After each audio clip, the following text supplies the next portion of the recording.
Hello and welcome into Boilermaker Lounge Friday edition. I'm going to have to start saying that soon or more now, Grant, because we're getting closer. I'm Sam Sprunger. Sorry, wrong way. That's Grant Flora. Grant, how are we today? We're 7 days away from Kentucky, Yeah, Lexington, whatever you want this to is say. getting real, isn't it? Yeah, it's crazy. It's like the time is flowing. I feel like it was just June, and we were talking about how we were, 4 months away, and Right. now we're a week away. So, Yeah, yeah, 7 and short getting really days excited. Yeah, or long days. Whatever, depending it on doesn't matter. Yeah. But yeah, we'll be expanding out our shows to multiples per week because of the season finally kicking off. So, we'll be having more content coming out because there will be more to talk about. Simply because of game breakdowns and game previews. But 1 week till the Boilers go to Lexington. Grant, Coach Mark Pope for the Kentucky Wildcats talked about his or what it was like or what it meant, I guess, for them to have such a high quality opponent in their exhibition. And he said it was a gift. What are your thoughts on Mark Pope saying that about Purdue? They're ranked 9th. So I mean, like, they have a pretty good team themselves.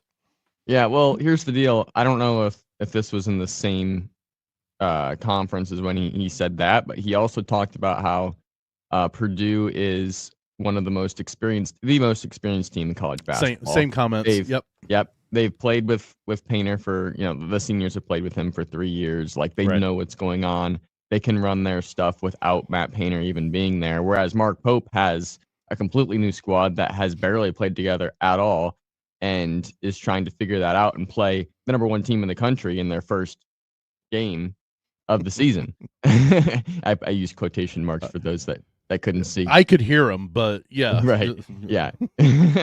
Because obviously it's an exhibition, but it's gonna feel like a game like atmosphere. They're sure charging game prices, ain't they, to get Right. in the door? Yeah. Yeah. They are Kentucky, the University of Kentucky is making a lot of money off of this game considering it's an exhibition. So Well, and or I don't know if there's a charity thing that they're doing or what, but I was gonna say to a certain extent, but like the aftermarket prices, that ain't going to any charity. I mean, like right. the Seat Geeks and StubHubs, those are going for a pretty penny because it's a top 10 matchup in an exhibition game. And I can remember as early as when they started actually doing the exhibitions against high ranked opponents. So the one I can remember is Michigan State had Tennessee to the Breslin Center. It was like 5 canned goods. It got you into the game. and now you're looking at Purdue and Purdue and Kentucky playing, and if you want to go watch it, obviously those tickets are gone from Kentucky itself. You're gonna have to pay a couple $100 a piece just to get in the door. Yeah, and it's gonna be a really fun game to watch. Obviously. Oh, absolutely. I mean, it's I don't know if I'd say it's worth the money for me because I don't want to spend that much money just to go to a game when I can watch it on TV. Right. But it is definitely be a high market game, especially being in Rupp Arena at Kentucky. Right. Like that's just a hotbed of a place to play anyway. So yeah, it's gonna be a fun game. I think it is a gift for Kentucky to get to play a team like Purdue, but it's not gonna count against them, right? Like if they get blown out, there's no it's not going to affect anything to do with their seeding or anything to do with their record. Like completely, you can't really lose anything. It's all to gain. And the same goes for Purdue. Like I'm not saying Purdue's going to go into Rupp and blow them out. I think if anything, there's a better chance Kentucky does that to Purdue, only because it's at Rupp and because it's an exhibition. And we know that Purdue kind of treats their exhibitions a little bit differently. That's looking at the past. That's what I was going to say is, Purdue could lose by 15 and I would still feel just as excited about this season because Matt Painter, their coaches, they play with rotations. They play with, different combinations of players on the court at the same time. Heaven forbid you don't have Braden and Omer to be on the field or on the court at the same time. Maybe he throws a rotation in there to see what it's going to look like without both. both could be in foul trouble. One could be hurt. One could be in foul trouble while the other one's hurt, or out for the game. He's going to try all sorts of different types of rotations and things like that. And I would assume that's the way 90% of the coaches would treat it. But I'm talking from what we've watched and seen from experience. Last year against Creighton, he had people in position, or in at the same time that maybe not ever have been on. I think we even saw Jacobson Berg combination, like they were both on the court at the same time. That's not going to happen in a regular game. Obviously, Jacobson got hurt, so obviously it didn't. But my point being is he takes it as a very structured practice game type thing, to where he's trying things that just to see if they work. I've had this idea, let's try it in a game. Yeah, and back to Mark Pope's description of a gift. Is it a gift? Because look at Arkansas and Creighton the last 2 years, who came in and beat Purdue in the exhibition and went on to have mediocre, if not terrible, seasons, to be honest. And to their standards, anyways. I'm not going to say, I'm not saying that's going to happen to Kentucky. I just think it's kind of funny that could happen. Purdue ended up having good seasons, but they lost those two exhibition teams against teams that I think everybody thought would be good going into the year, and then ended up not playing very well. So I don't think that'll happen to Kentucky, but it's just brought it up. You never know. If it looks like a duck and sounds like a duck, the chances are it's a duck. So if it happens again this year to where Kentucky flounders, I guess we'll know that that's the way it works. Whoever plays Purdue in their exhibition better hope they lose to them. Yeah. So, but it'll be fun. Yep, absolutely. 7 days, Grant. 7 days. I'm assuming we'll have an official preview for that next week. Yeah, I that's what I assumed we would do, is a good, at least the first portion of the. Since it's not an official game, we would do partial preview and then talk about some other stuff if we so need to. So we have some other stuff to talk about. Matt Painter has a lot going on recently. We didn't get a chance to talk to him at Media Days last week, and I wanted to talk. And this was the next day was when the second award came out or was announced. But he is a recipient of 2 awards, pretty major awards for Coach Painter. The first one's the Purdue Alumni Association's Distinguished Alumni Award for Meritorious Service. It's a mouthful, but if you don't know anything about it, the last 2 to receive it: Neil Armstrong, Gene Cernan. The first one to step on the moon, the last one to step on the moon. The next one, Matt Painter. This is a huge award for a Purdue alumni. Yeah, that's pretty major. And you look at those last 2 guys that were like what they did to get them that award, or I assume is why they got the award. Going to the moon, a pretty major accomplishment, not like specifically for the university, but for like the country and for the world, to be honest. Right. It shows you how what Matt Painter is doing at Purdue goes beyond basketball. Right. Because you don't get that award just for being a good X's and O's basketball Gene coach. Katie never got it. Right.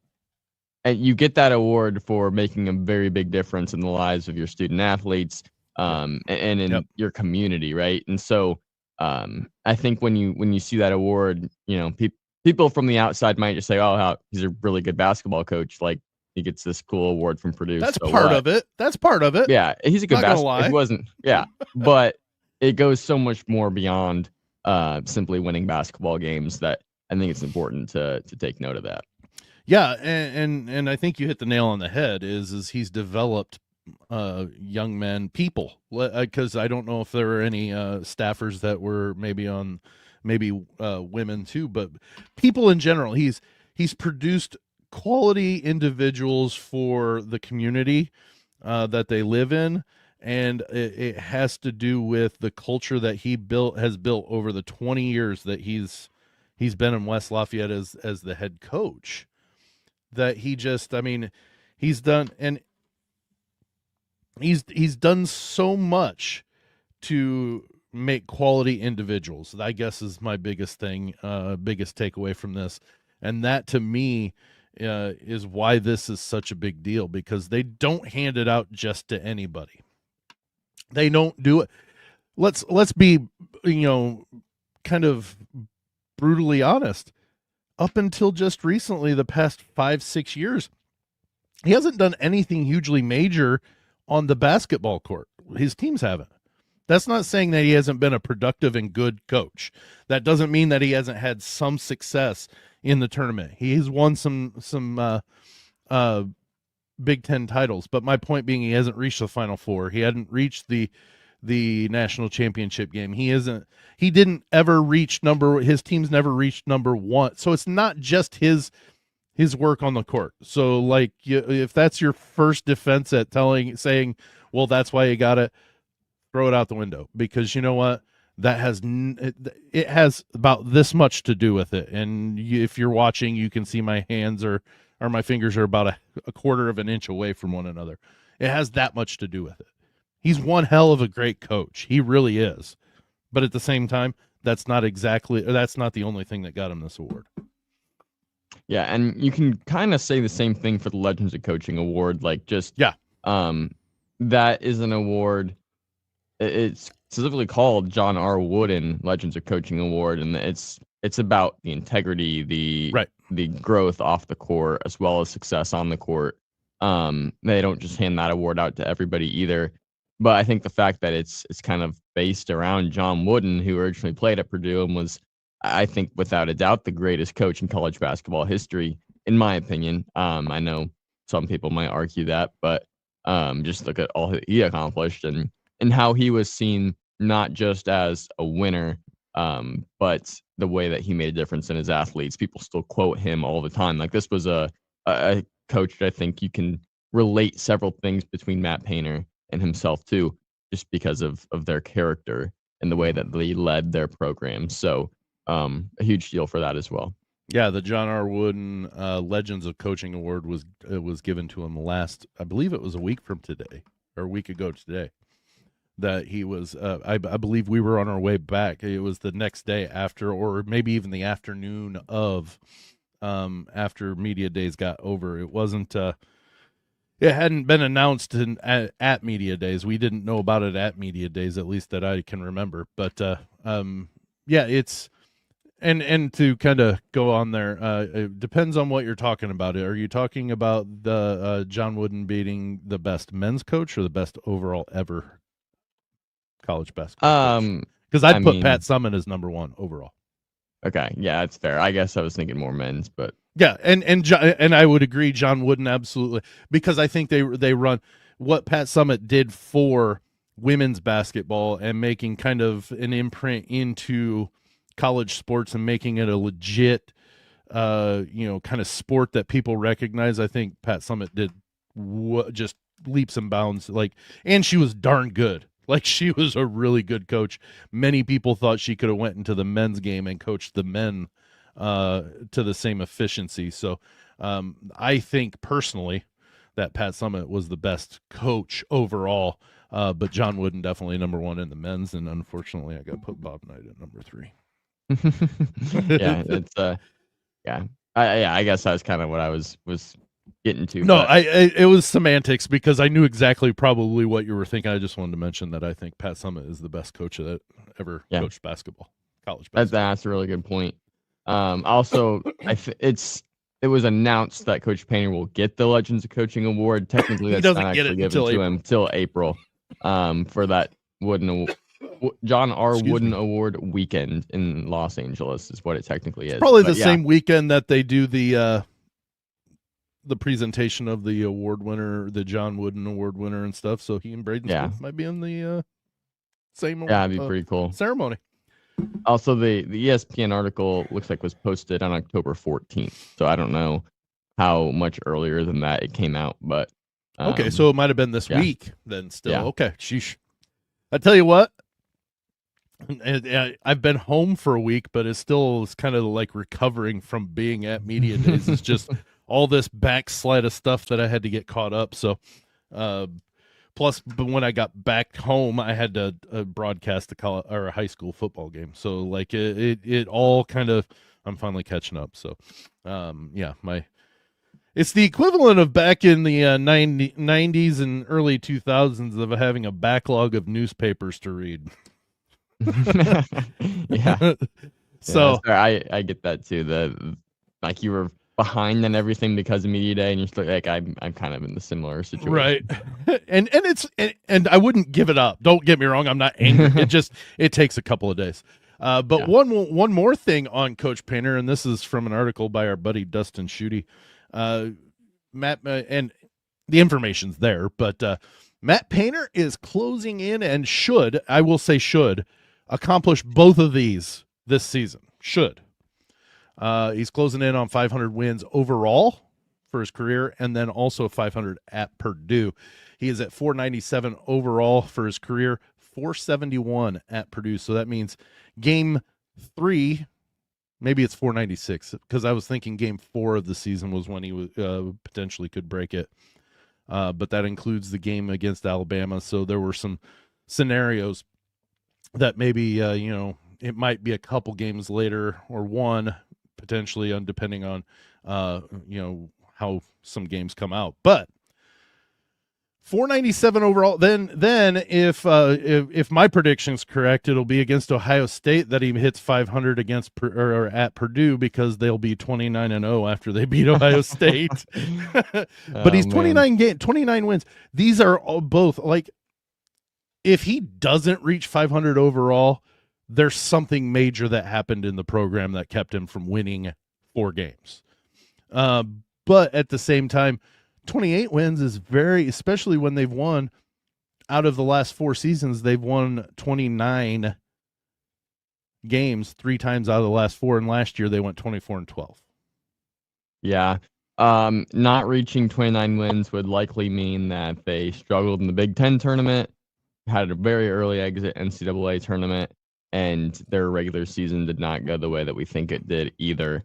I'd be pretty surprised if they didn't hit 29, because like you said, it's like 29 has kind of been the threshold for them up until the year 2 of Zach Edey's Player of the Year sequence, when they finally made the championship game. Before that, it was like there's like a curse if they just couldn't get to 30. But I think we have a team that's just as good, if not better, obviously, than those 29 win teams.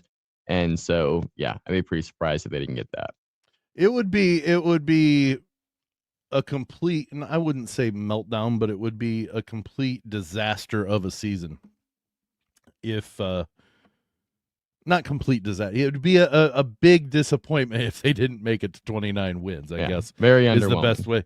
It would be definitely one of those where you're sitting there going, that didn't pan out the way we thought it would be. Yeah, it just wouldn't.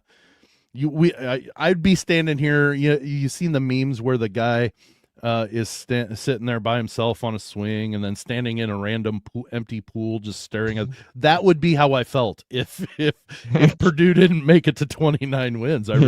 It would be really an unusual and odd feeling. Excuse me. I think I would really like this to happen during the regular season. Now, according to the schedule, they would still have 2 games past Ohio State. So if they're not perfect, which none of us are anticipating, I say it, but I say it in jest. We don't anticipate them being perfect.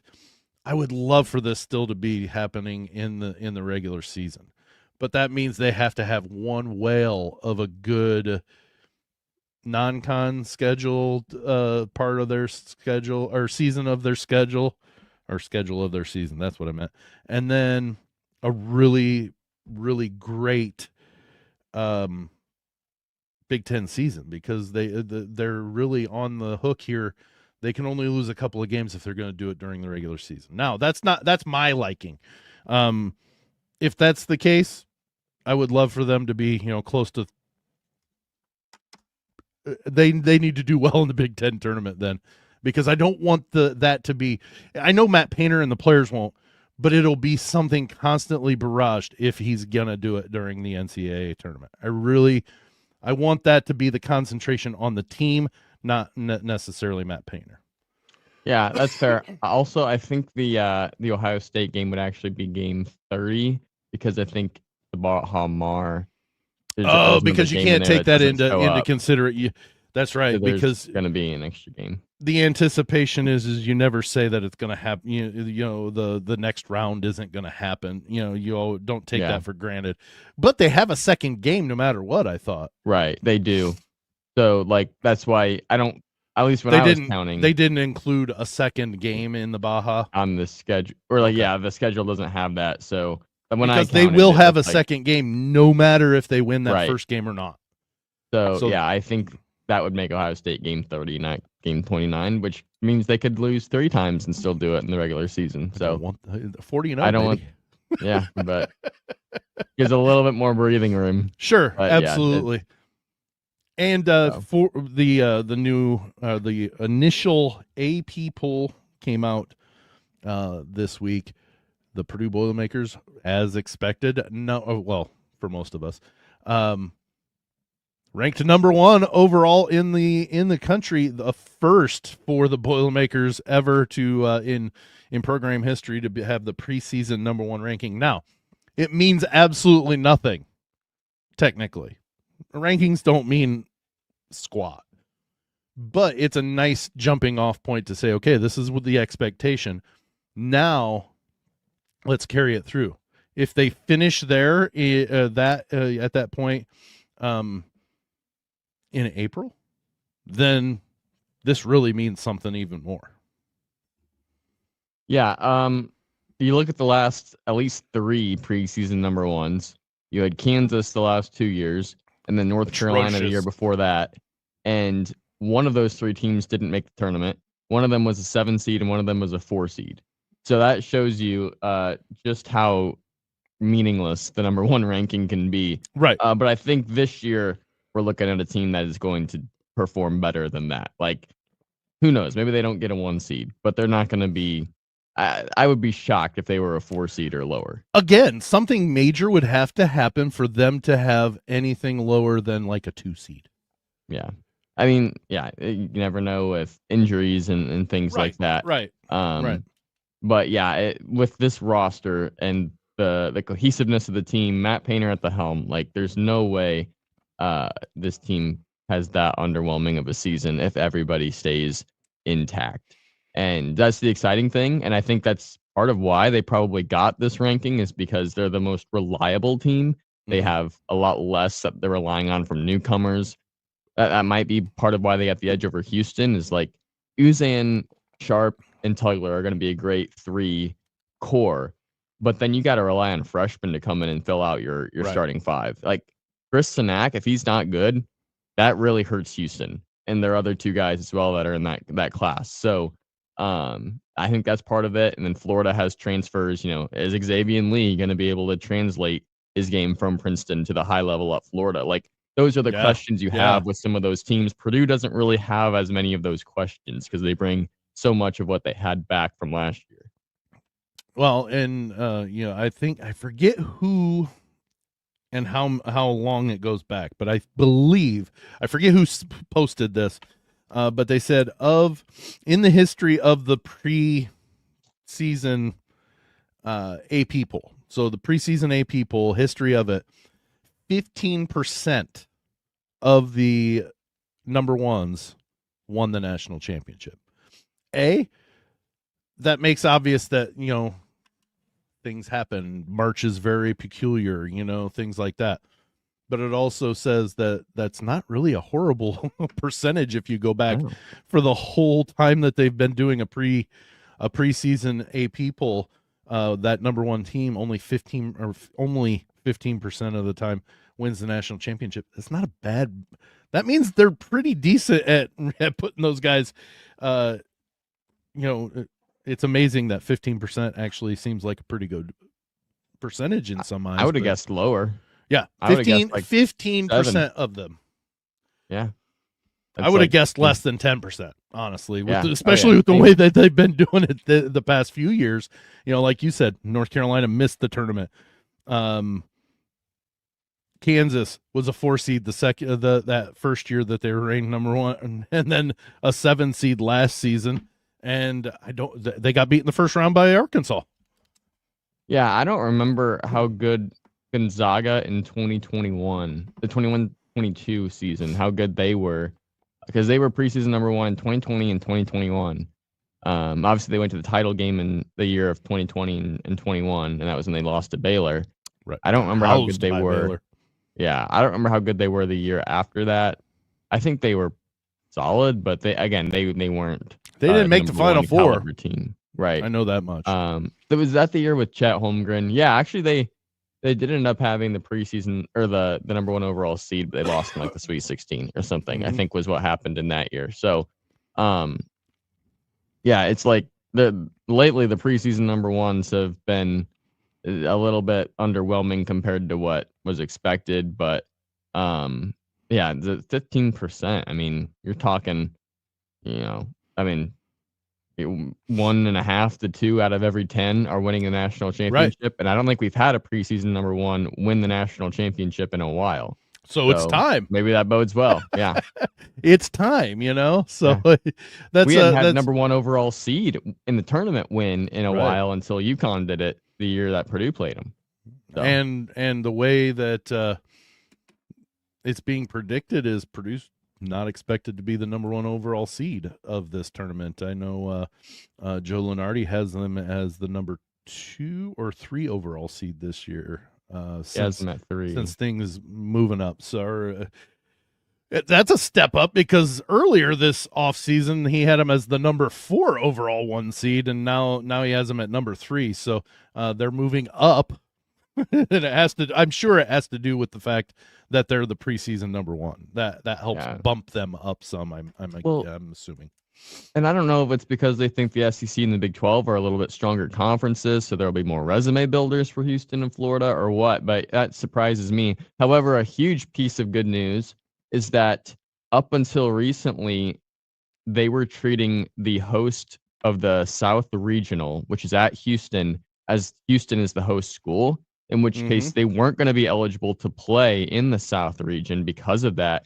That's not the case anymore. Rice is the host school, which means Houston can play in the South, which automatically puts them in that one. Yeah.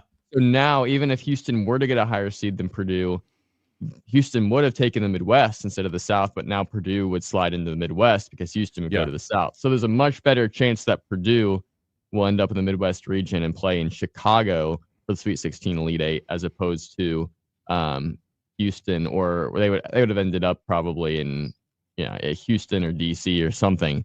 But still, that's actually a really big piece of news.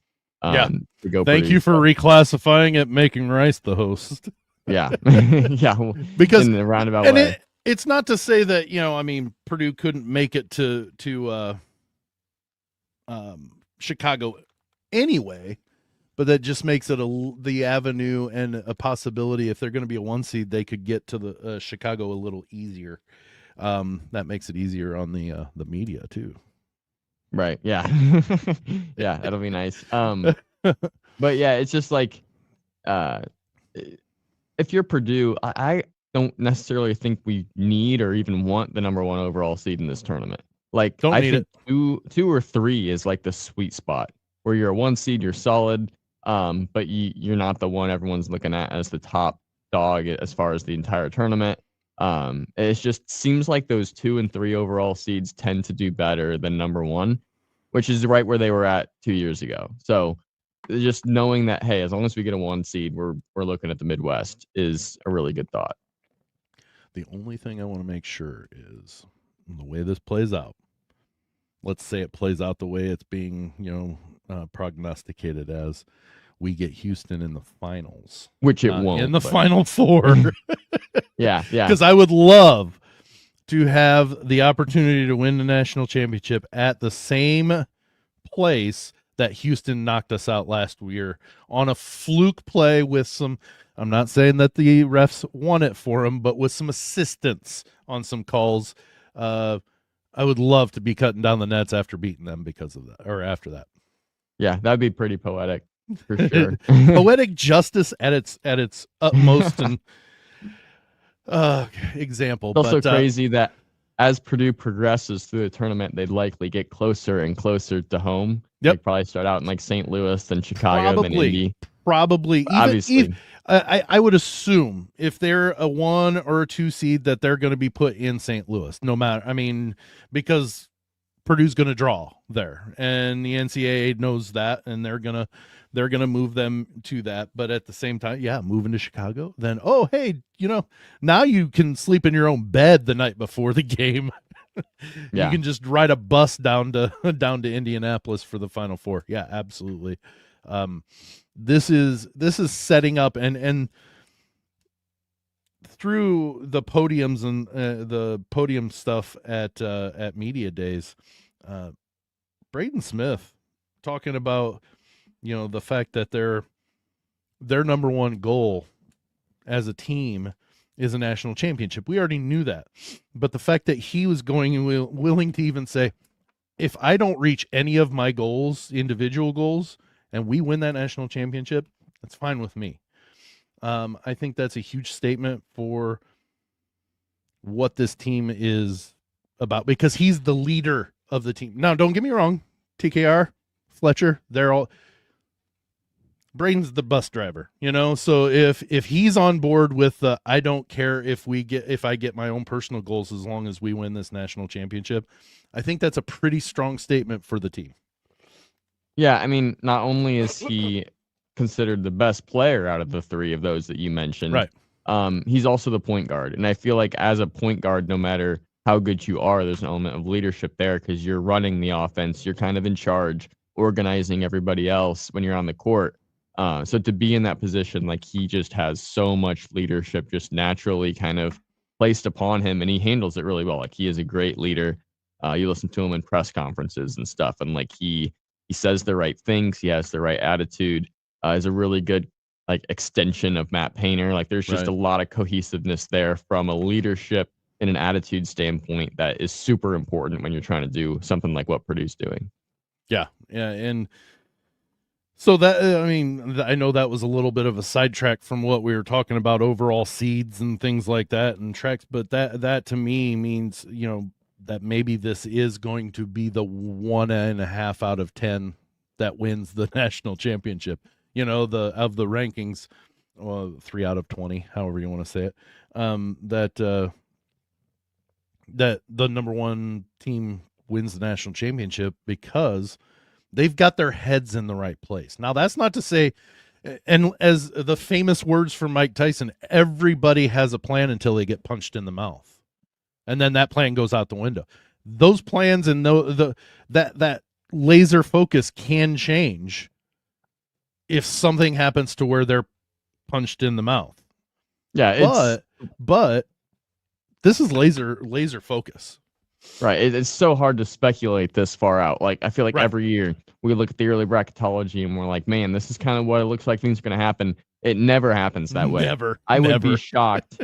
Like, Purdue might be the only team out of the 4 1 seeds that stays as a 1 seed. Like, that easily could be the case. It feels like Houston is super solid, too. Like, I'd be surprised if Purdue and Houston were both one or both of them were not 1 seeds. But, like, Florida easily could drop to there 2, are some 3, things 4. that could happen to them that change Duke, that.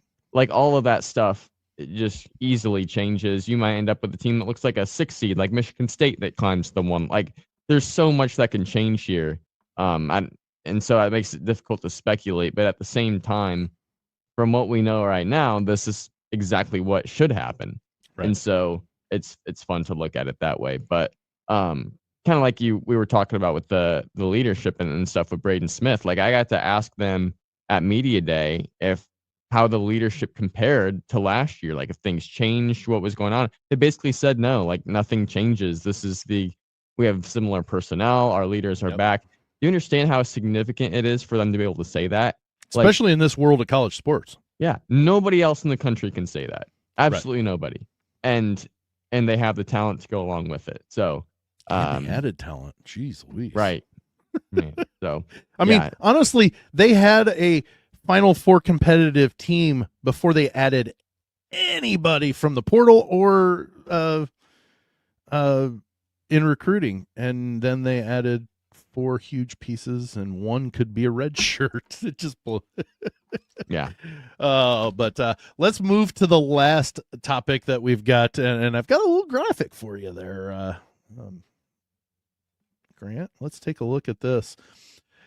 Andy Katz's, I don't know if that's the proper way to say it, but Andy Katz and his top 10 shooters, 3-point shooters. There is one huge glaring omission in my mind, Grant. What are your thoughts? Yeah, obviously, if you're seeing this on the video stream, you can notice there's no Fletcher Loyer. Anywhere. Also, Anywhere. not only, right, no Fletcher Loyer in the top 10.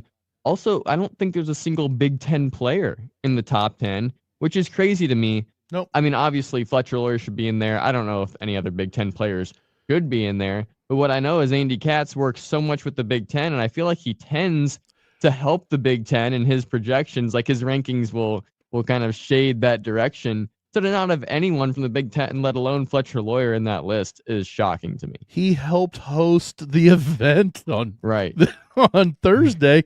He and Rafael Davis were hosting the players. They would talk to the players. So like he's on the Big Ten network. And that's not to say that, you should have at least one. You should know these players. Talking about, Fletcher Loyer, he shot 44.4% over the last 2 seasons from beyond the arc. That's higher than 8 on this top 10 list. Now, it's not just percentage. I get that. But you look at Abdi Bashir from Kansas State, 38.3%. Josh Hubbard, number 3 on this list, 34.5%. And Fletcher Loyer can't sniff the top 10. I don't understand that. I'm not, let give him some more billboard material, or bulletin board material. Like he's already been criticized that his defense is his major deficiency. Oh, hey, by the way, you're also not an elite top shooter in the country, according to one of the better analysts in the country. Yeah, and I'm not like, I don't know every single player in the country, and I'm not like right an expert on everybody's 3-point shooters, but I only recognize like 3 of the names on those top 10. Isaac McNeely, Josh Hubbard, and Solo Ball. I didn't really recognize any of those others before seeing that list. And then you talk about Fletcher Loyer, who's played a national championship game. He's not low volume. It's not like he's chucking up 10 a game, but he's not low volume, and he's shooting 44% in his career. Like, he's just been relatively consistent from year to year. Now he's had his stretches, of course. We know that he has gone up and down in his shooting stretches at times, but like his overall career percentages from year to year have been really, really good.